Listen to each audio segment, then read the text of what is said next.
there is no dispute that what happened to the Armenian people constitutes genocide. There is no solid evidence that I've seen in 20-some years that the Ottoman Turks intended to destroy all Armenians. The fact that every Armenian wasn't slaughtered doesn't mean that that wasn't the intention of the Ottoman Empire.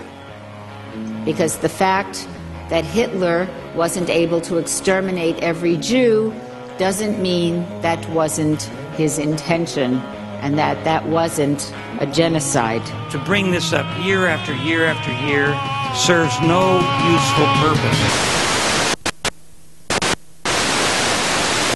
For those of you who aren't aware, there was a genocide that did take place. A genocide that did take place against the Armenian people.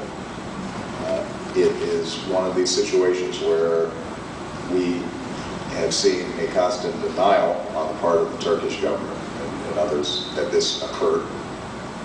It has become a sore spot diplomatically. I have to check with my staff to find out what has gone on in our office that has resulted in us not signing on to it yet, and I'll be happy to get back to you on it. Hakan Tekin looks harmless, a well-traveled, well-educated, and soft-spoken diplomat who for about a year has served in Los Angeles as the Consul General of Turkey.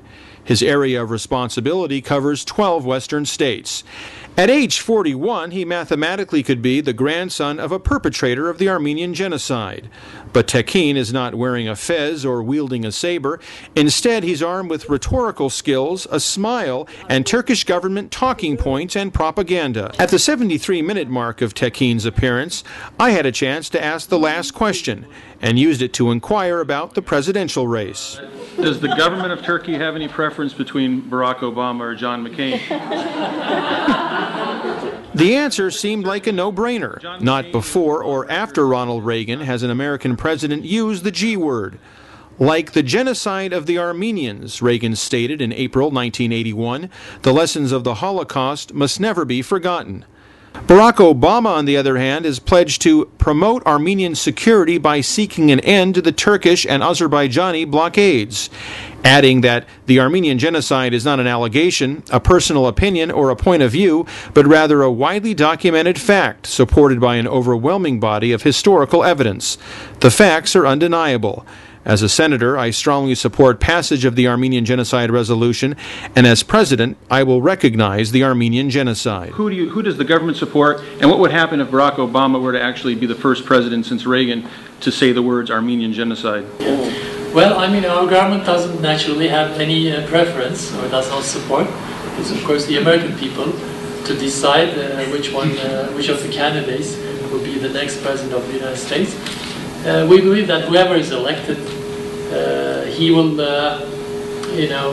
understand the value of the friendship, the strategic relationship between Turkey and the United States, and will act accordingly.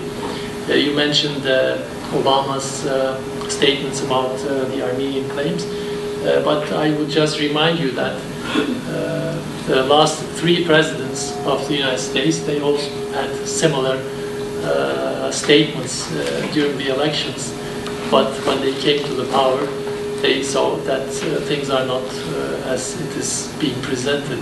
We are sure that the American system is mature enough to continue to value the Turkish relations. And he was asked about this issue from years and years ago of Armenian genocide. Tell me why that's important and tell us how it was all handled.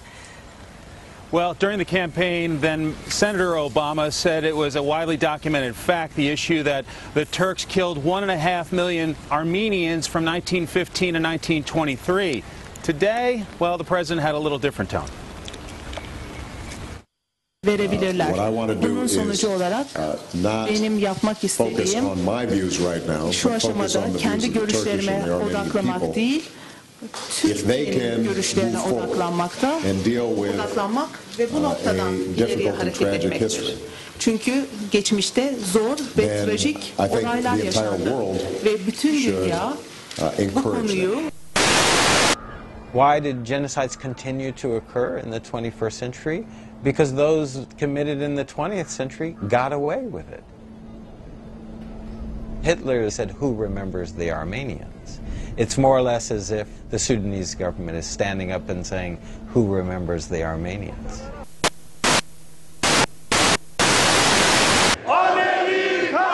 It has enraged Turkey, and the Bush team pressed hard this week to stop Congress from voting on it. The passage of this resolution would be very destabilizing to our efforts in the Middle East. Access to airfields and to the roads and so on in Turkey would be very much put at risk. This resolution is not the right response to these historic mass killings. This resolution is one that is consistent with what our government has always said about what happened at that time. Our diplomats in the in 1915 and thereabouts, whether it was the ambassador or the consuls general in the area, said it was a planned elimination of a race, the Armenians.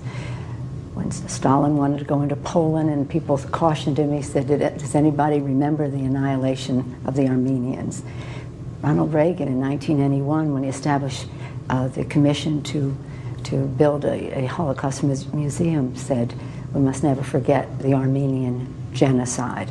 So this is a restatement, and it's a timely fashion because many of the time is important because many of the survivors are very old. But as you know, many say that the timing is exactly wrong. Secretary Gates says this could harm our efforts to resupply our military, could even put our military at risk. And your own chairman of the Armed Services Committee, Ike Skelton, said it could complicate efforts to redeploy forces out of Iraq.